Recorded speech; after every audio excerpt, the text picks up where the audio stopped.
Hello and welcome to this edition of Desert Warrior. I'm your host, Major Deanna Begay. 2 brigade combat teams from this post are still serving in Iraq. Sergeant Kevin McCulley brings us details on how soldiers from 1st Battalion, 37th Armored Regiment were awarded the 1st Armored Division's combat patch.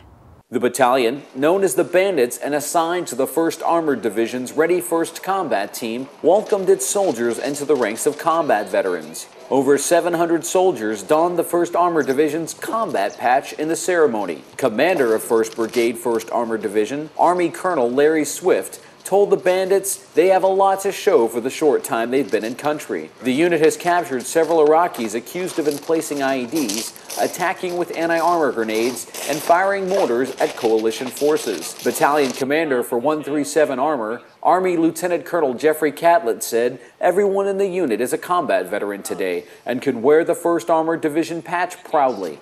He did caution there is a long way to go before the Bandits can come home. The battalion is a month and a half into its year-long deployment.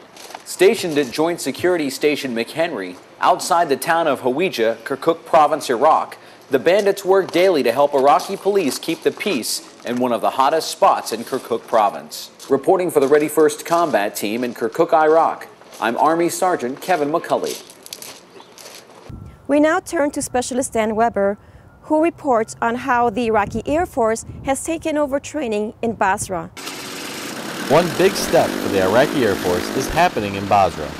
Squadron 70 took control of their pilots' training schedule and mission from American forces. Director of Operations, Air Force Major Al Danza expressed confidence in the Iraqi Air Force. I think they're going to be able to carry on with their mission as planned, both on the training side and on the operational side. I think they have strong leadership in place right now, and I think their leadership is driven towards that goal. Just like anybody else in the military, they love their country and they want to support it as much as they can. Danza saw their potential months ago. We instantly bonded. We instantly had a bond being fighter pilots and just pilots in general, Air Force officers. That's standard the world over. The Iraqi transformation from students to teachers gives Major Danza a reason to hold his head up high. The self-satisfaction of seeing these guys learn. There's always satisfaction in teaching and seeing your students get it, if you will, and build upon what they've learned and not make the same mistakes anymore. Major Danza and his team will continue to monitor the men and look forward to giving the skies back to Iraq. For the 34th Red Bull Infantry Division, I'm Specialist Dan Weber. After the break, we'll check out how some El Paso students learned how the Army gathers news. We all know Haiti was hit by a devastating earthquake. Tens of thousands of Haitians have died, and that number is rising. We don't have time to sit around and talk about what we can do to help. Because they continue to run short of food and water. Medical supplies. Support for relief workers. There's still something every one of us can do. You can help by donating today. By giving now. Because one more thing they're running short of is time.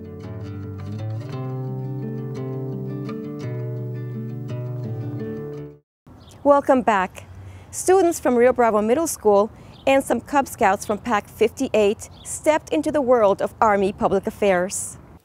They go out in the field and the camera's watching on them and they have to speak.